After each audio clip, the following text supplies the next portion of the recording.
Polytunnels are supplied with foundation tubes as standard. Choose a corner of your site for the first tube to be placed. On any sloping site, this should be the highest point of the ground.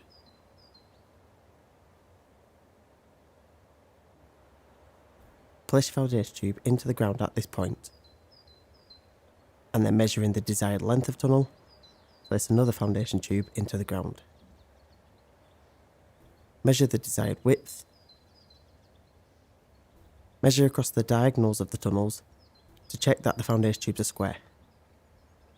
If the measurements are not equal, simply adjust the foundation tubes until they are.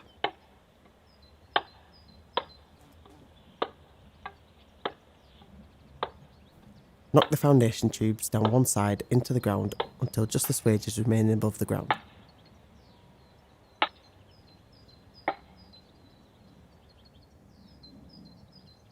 Place a string line across the foundation tubes across the width, and checking for level, drive the second foundation tube into the ground.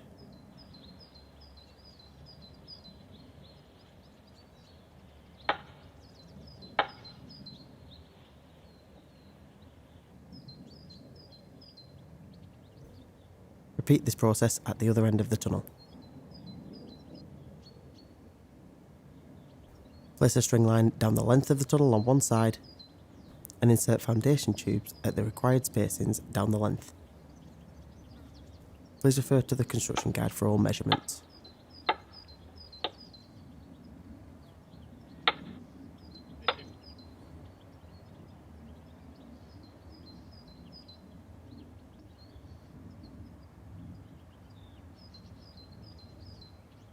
Drive the foundation tubes into the ground until all are level.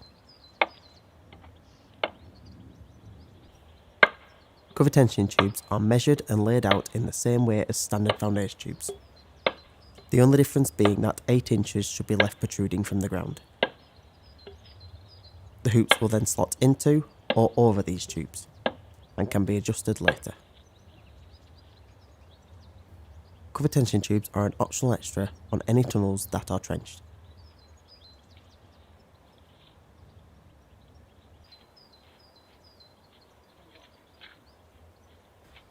If anchor plates have been purchased, before driving in the foundation tubes fully, dig a hole at each point approximately 12 inches deep. Measure out the foundation tubes again and drive them into the hole, again so just the swage is protruding from the ground, or with cover tension tubes 8 inches.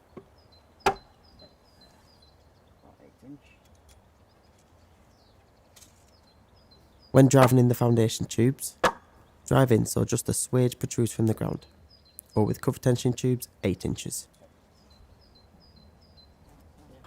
Again, check the foundation tubes are square and level.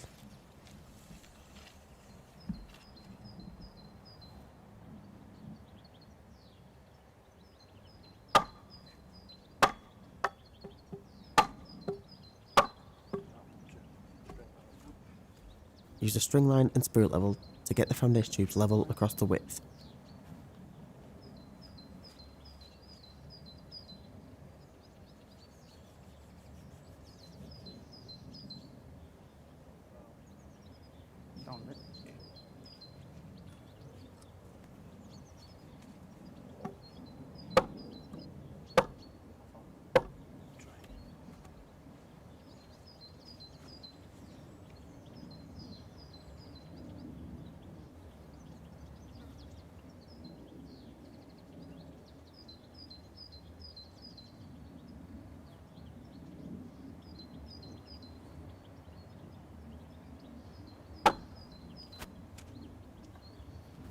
Refer to your construction guide for all measurements. With anchor plates, once all the holes have been dug and the foundations driven into the base of each hole, place an anchor plate clamp around the tube at the base of the hole, tighten in place and place an anchor plate over the top of the clamp, the second clamp tightened in place on top of that to hold in place. If your tube is not in the centre of the hole, please do not worry. The hole in the anchor plate is offset for this purpose. Backfill all holes up until ground level. Anchor plates must be used when base rails have been purchased.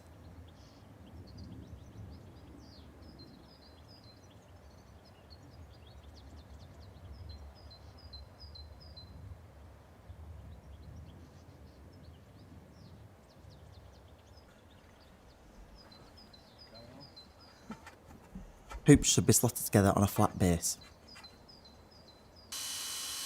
The joints should be secured with a self-drill screw. If using cover tensioning tubes, place a tensioning clamp 8 inches from the bottom of the outer leg.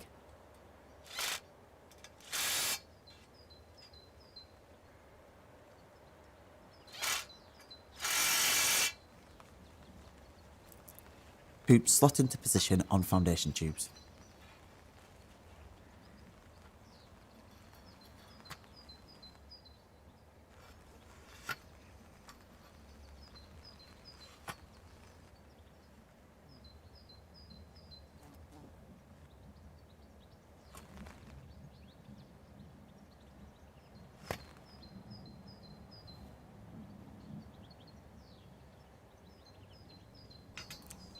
The ridge runs down the centre of the tunnel and is suspended from the hoop using the double P-clip method. The first P-clip is placed around the hoop and the second around the ridge. The leg of the P-clip should be bolted together using a nut and bolt.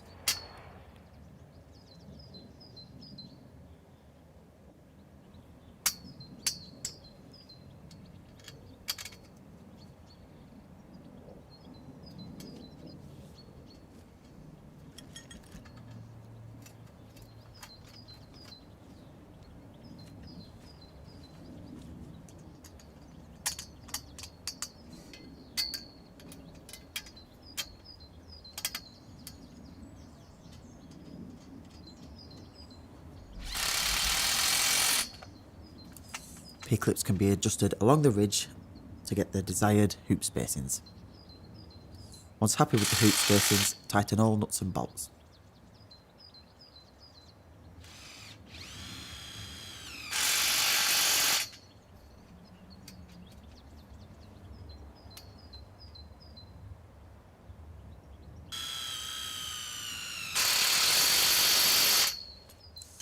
Secure all joints and P-clips using self-drill screws, making sure that no screw protrudes past the hoop.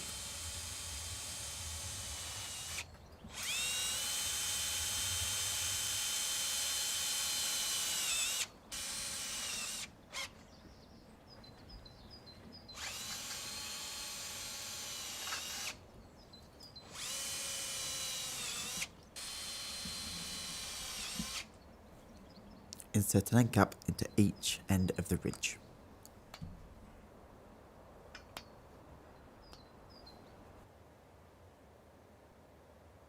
Corner stabilisers are positioned from the second to end hoop and angle up to the end hoop. Corner stabilisers are black and white in correspondence to the left and right hand side of the polytunnel. Attach a corner stabiliser to a hoop using the single P-clip method, with the leg of the P-clip bolted to the flat end of the corner stabiliser.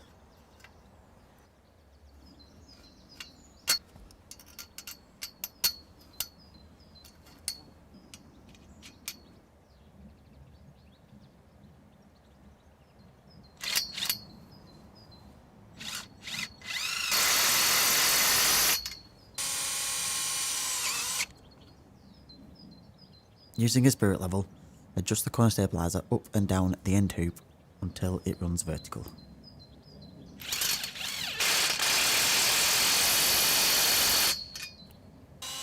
Tighten and fix in place using a self-drill screw. Repeat this process on each corner of the polytunnel.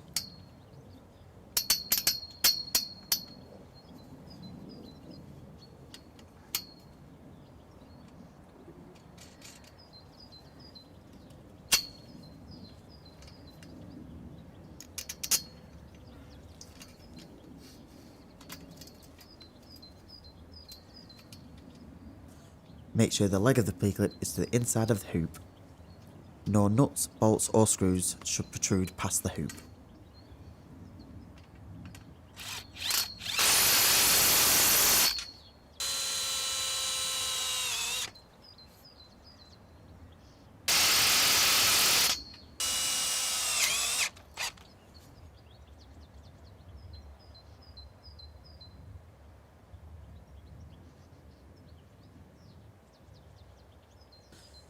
Repeat the process on each corner of the polytunnel.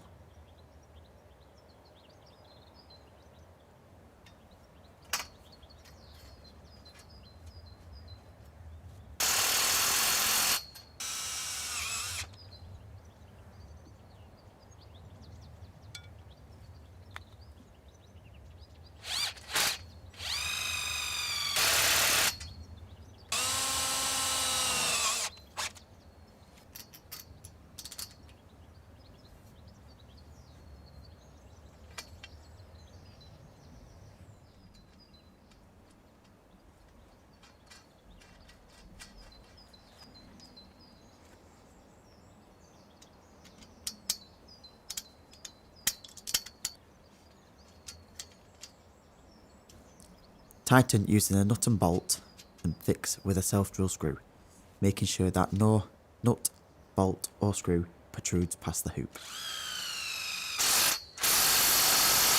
Once all core stabilisers have been positioned and secured in place, the polytunnel framework should be at the vertical.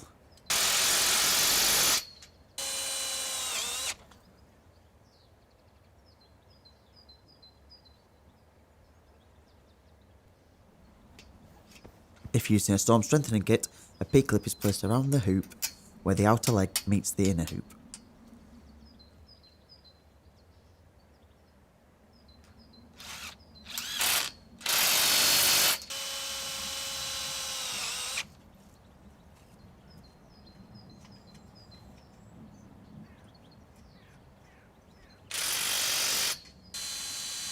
Tighten the P-clip up using a nut and bolt and secure with a self-drill screw. Make sure the leg of the P-clip, the nut, the bolt and the self-drill screw don't protrude past the hoop, so as not to come in contact with the cover.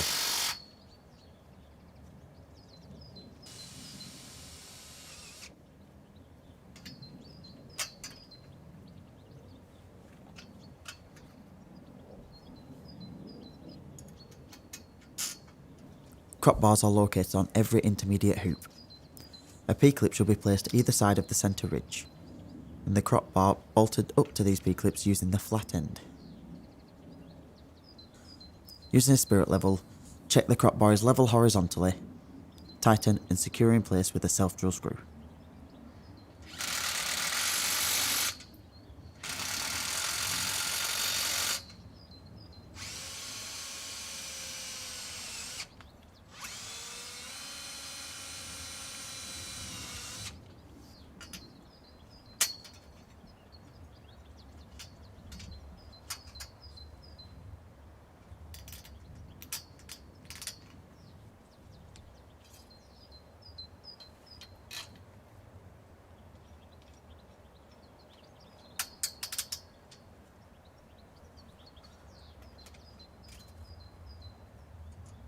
Crop bars are used to add stability across the width of the tunnel and can also be used to hang hanging baskets or tie canes up to.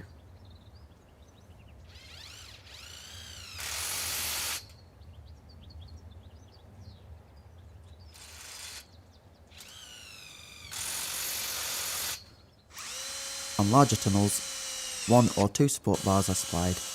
These support bars angle from the crop bar up to the hoop or ridge.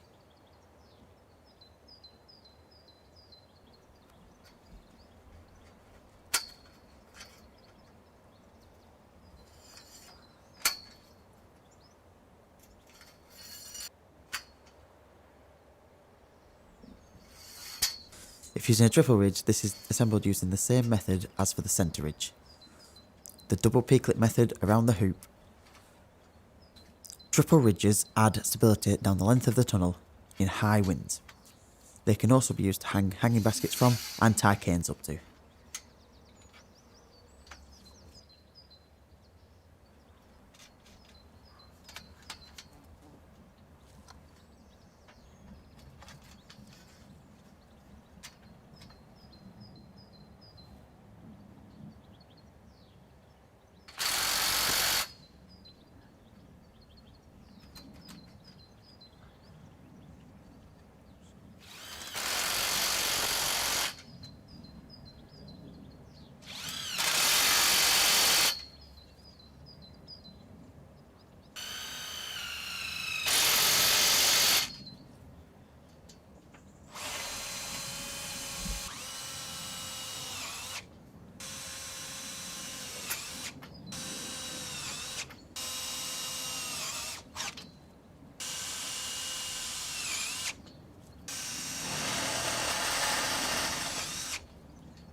Triple ridges should be placed as close to where the outer leg meets the inner hoop as possible.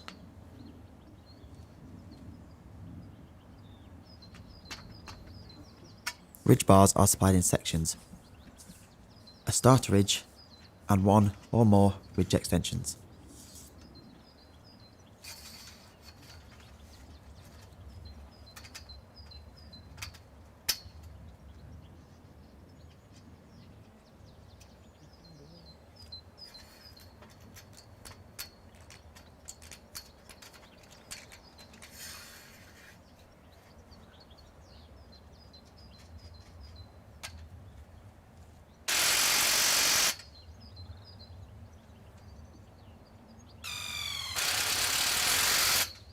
Adjust the P-clips along the ridge until at the desired hoop spacings, tightening all nuts and bolts as you go.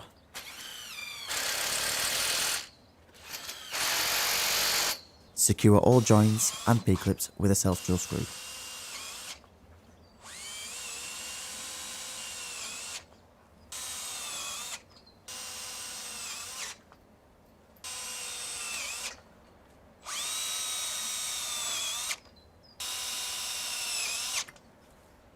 Insert plastic end caps into each end of each ridge. Once assembled, the steel framework is now sturdy and stable in all weather conditions.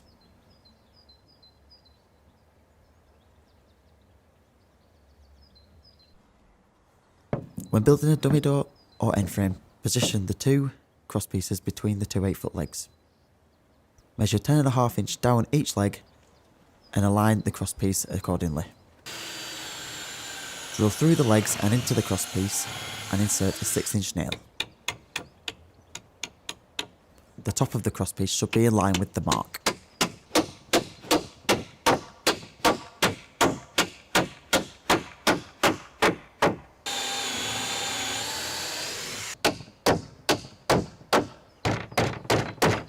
Place a nail plate across the joint on the inside.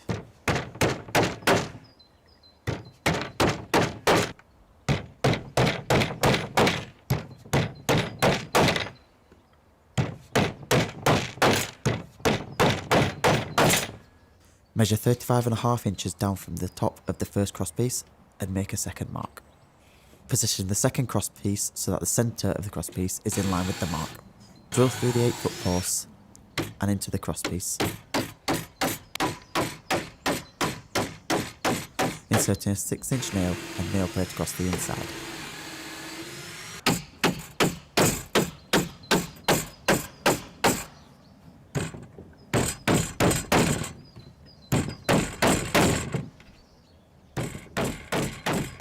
The nail plates will secure the join and add stability to the frame.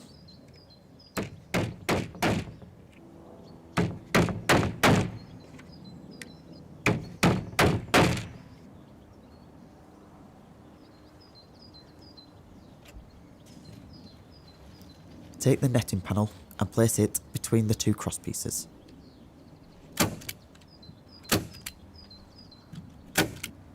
Staple the net panel to the bottom cross piece, pulling tight to the top cross piece.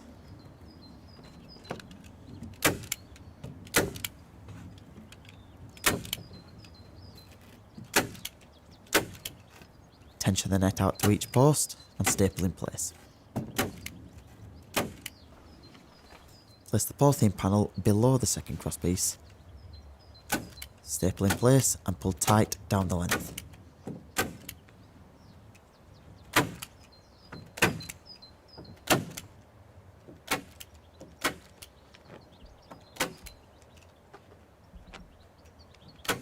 Tension the polythene out to the 8-foot posts, getting as much tension as possible.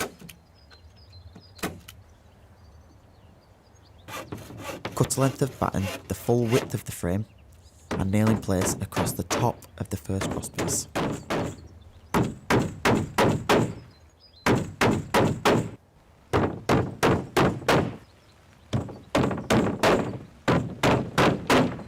Cut a length of batten to fit across the middle of the second crosspiece, ensuring it does not overlap onto the posts and enough room is left either side for a cover batten.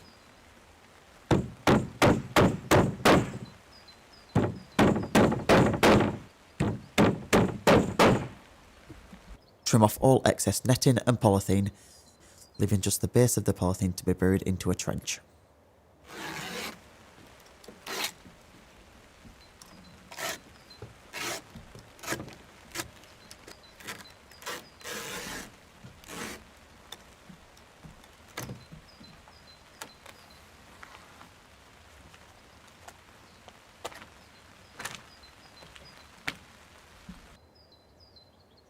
Measure the width of your end frame and dig a trench approximately 4 inches wider in the centre of the end hoop, making sure the trench is 12 inches deep.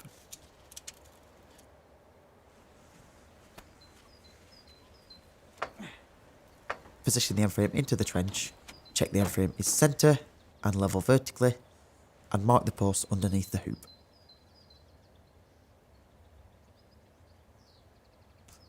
Cut the posts on these marks and reposition back in the trench.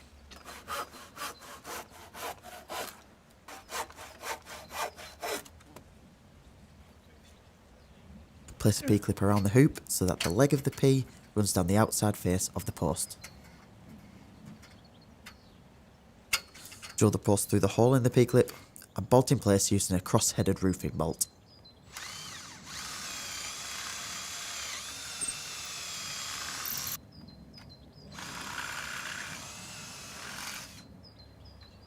Make sure to put a washer underneath the nut on the inside.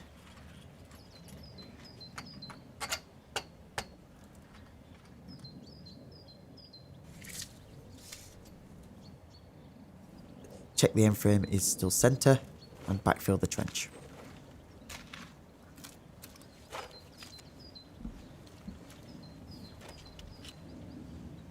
Using a spirit level, check that the end frame is vertical and tighten the nut and bolt.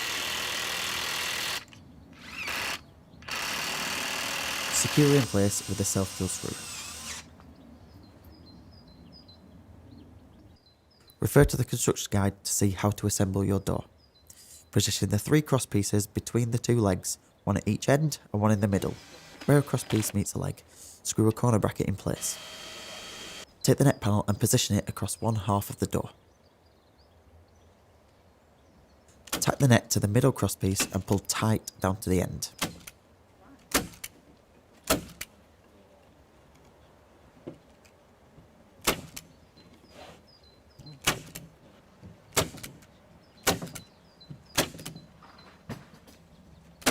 Tension the net out to the legs and staple in place. Repeat this process with the polythene on the other half of the door. Tacking the polythene to the centre cross piece, pulling tight to the ends and tight out to the legs.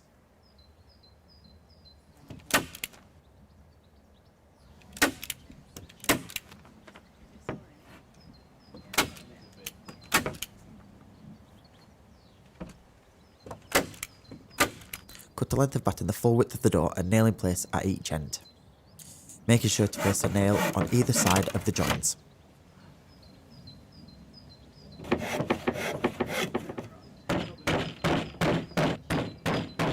Nails should be positioned no more than 9 inches apart.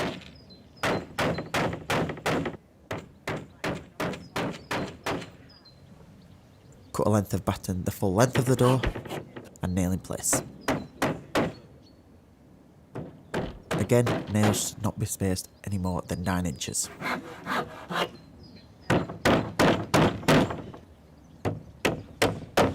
A length of batten should be cut to fit between the 2 outer battens across the middle crosspiece. Trim off any excess netting or polythene around the outside of the door.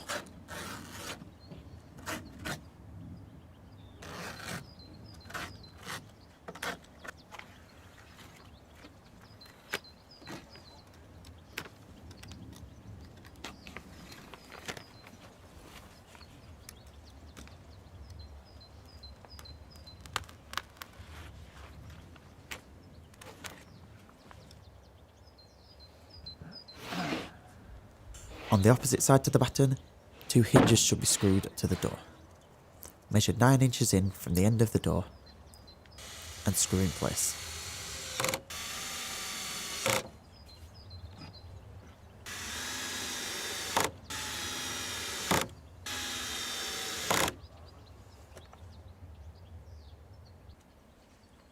A string line can be placed around the outside of the end hoop.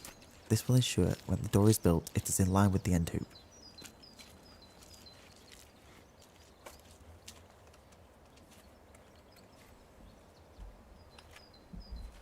Mark the hoop 16 inches either side of centre and dig a hole approximately 12 inches deep below these marks.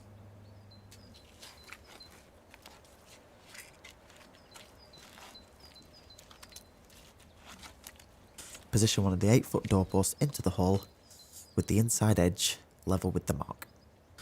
Check for vertical and mark the post under the hoop. Cut the post on this mark and reposition back in the hole. P-clip should be placed around the hoops so the leg of the P runs down the outside face of the doorpost. Fix in place using a crosshead roofing bolt and a washer under the nut on the inside. Checking that the post is still in line with the mark at the top. Secure in place using a self-drill screw. Using a spirit level, check the post is vertical and backfill the hole.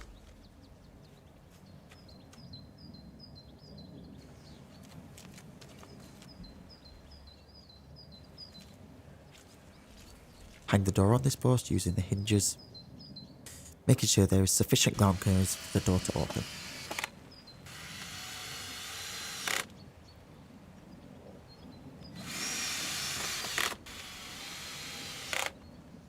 Position the second 8-foot doorpost into the hole using 6-inch nails or a screwdriver shaft to get the spacings from the door.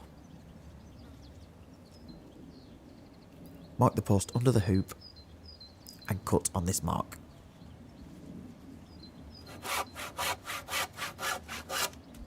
Place the post back in the hole. Place a P-clip around the hoop with the leg of the P down the outside face of the post. Drill and bolt in place using a crosshead roofing bolt and a washer under the nut on the inside. Again, using a 6-inch nail or a screwdriver shaft to keep the spacings from the door, tighten in place at the top, backfill the hole at the base, and secure with a self-drill screw. Cut a lintel to fit between the two posts on top of the door. And again, using a 6-inch nail or screwdriver shaft to get the spacings, drill through the posts and into the lintel.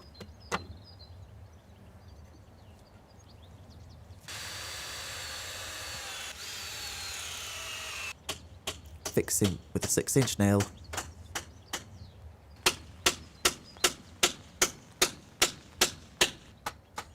And nail plate across the inside.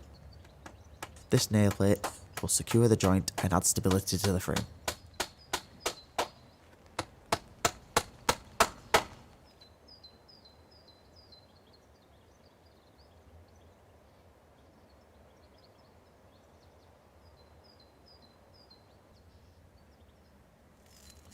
Anti-hotspot tape should be placed over the hoops from ground level on one side to ground level on the other. On the end hoops, the anti-hotspot tape should be placed at a 45-degree angle to protect the cover when it comes around the corner.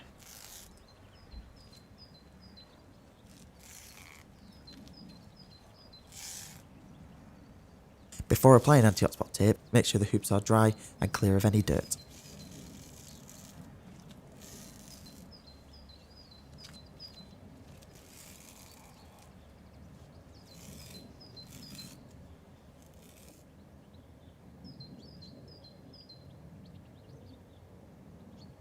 On every intermediate hoop, the anti-hotspot tape should run over the centre from ground to ground.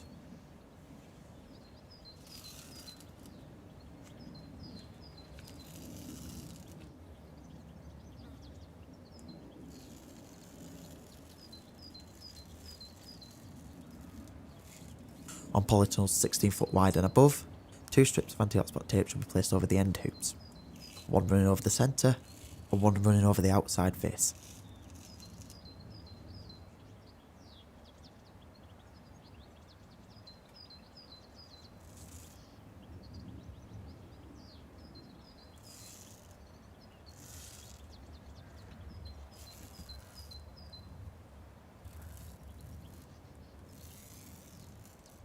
Anti-hotspot tape should be applied prior to fitting the cover.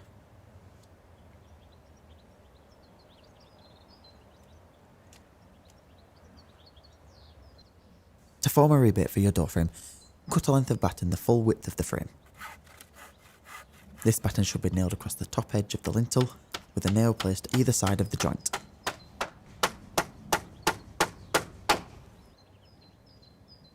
Nail 2 full lengths of batten down each doorpost, in line with the outside edge. Nails should be spaced no more than 9 inches apart.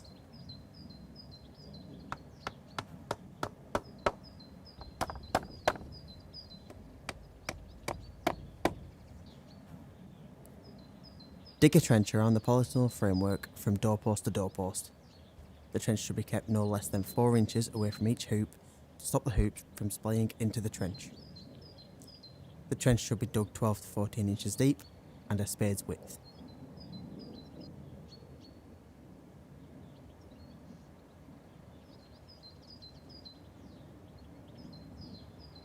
Covering should only be attempted on a calm day with as little wind as possible.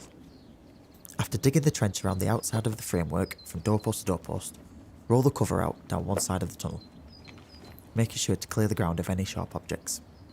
Pull the cover over the framework, ensuring that the logo with the word inside is to the inside of the tunnel.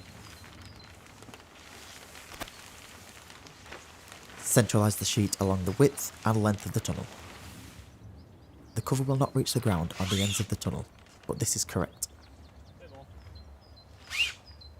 Cut a length of batten to fit across the lintel at each side of the tunnel.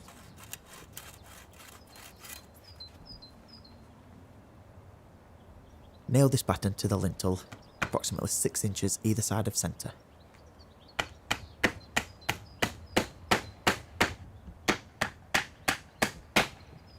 Cut a length of batten to fit across the lintel at the opposite end of the tunnel. And pull the cover tight along the length. Don't be afraid to pull the cover as tight as possible, as this part will be cut off at a later time. Nail the batten to the lintel, 6 inch either side of centre. The rest of the lintel will be covered at a later time. Starting at the centre on one side of the tunnel, pull the cover down into the trench and creating a smooth panel from the ridge down to the trench, backfill the hole.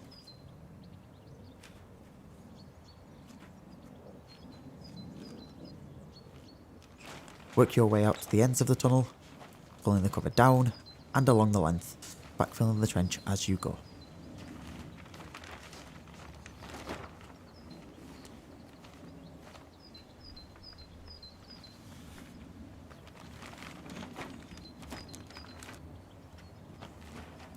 Repeat this process on the opposite side of the tunnel, get as much tension down into the trench as possible.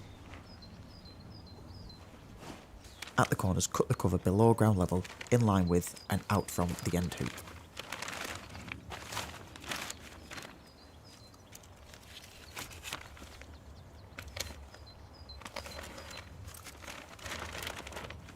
Pull the cover around the door frame and twisting the wrist, create pleats. Nail in place as you go, out from the centre of the lintel to the doorpost.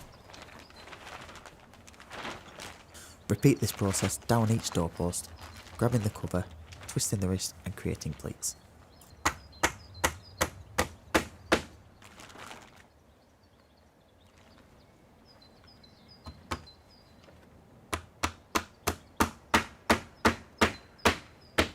Pull the cover as tight as possible to smooth out the sides.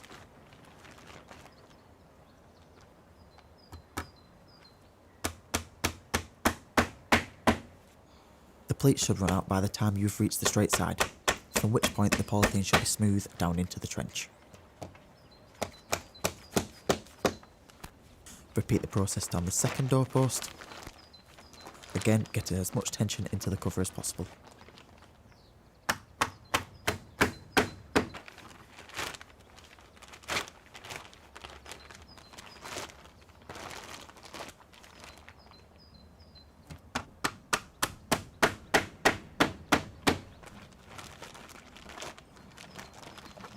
Position the pattern as tight up to the rebate as possible, as this will cause the cover to go around a corner and be fixed in place.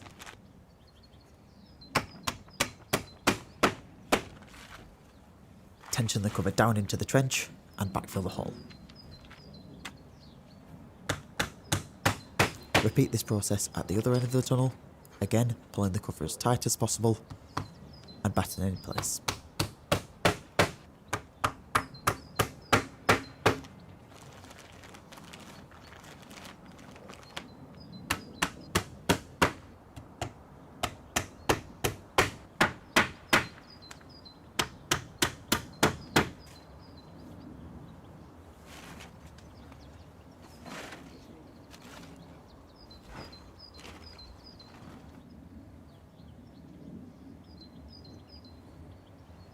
Taking extra care, trim off any excess polythene around the door frames at each end of the tunnel.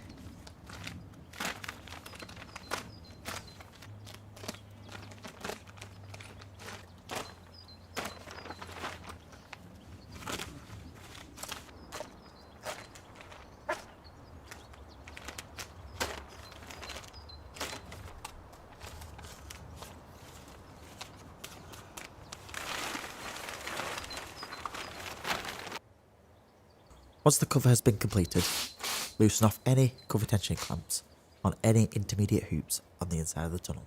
Lift the hoop into the cover, reposition the clamp and tighten.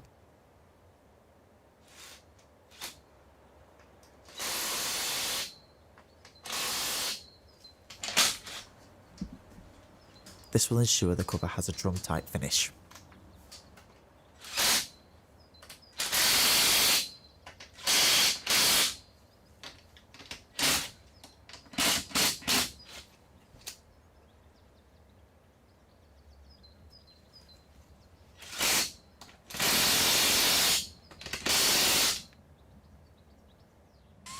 Fit the catch from the door to the door frame on the outside of the tunnel to finish off.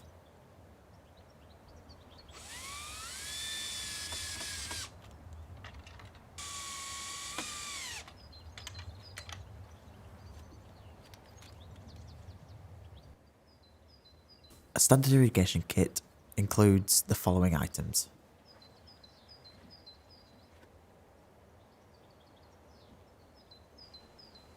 cut a length of irrigation pipe the full length of the tunnel, and using hot water heat one end, insert a plug, do the same at the other end but insert an elbow.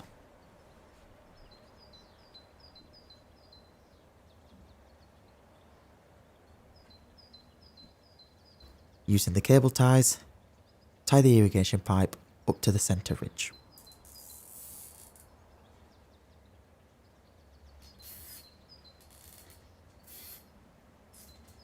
Cut another length of pipe to go from the ridge to the doorpost.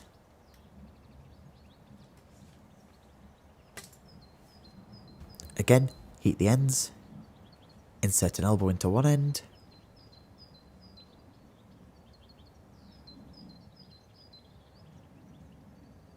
and attach to the previous elbow.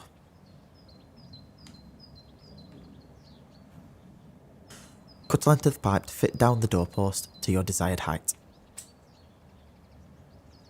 Heat one end and insert the barbed female connector. Heat the other end and attach to the previous elbow.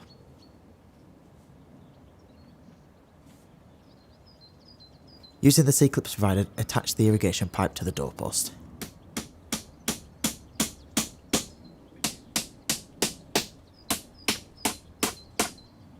Screw the male click fitting into the female thread.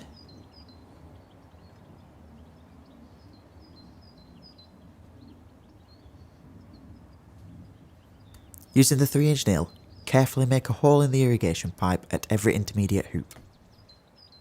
Push the droppers into these holes.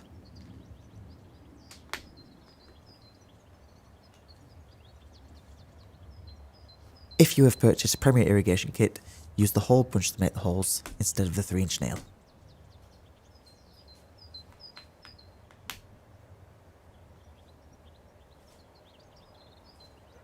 Attach your hose pipe to the male click fitting and to your tap. Turn on the tap and you will find that the droppers create a fine mist to cover your polytunnel.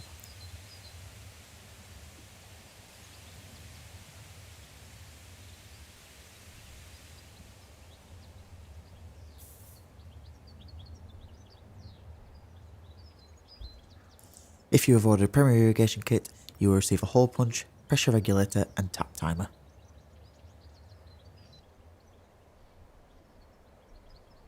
Ground cover should be rolled out on the inside of the tunnel down the length. On larger tunnels, 2 sheets of ground cover may be required. Centralise the sheet inside of the tunnel and making sure it reaches all edges. Peg down at each hoop and each doorpost with the ground pegs provided.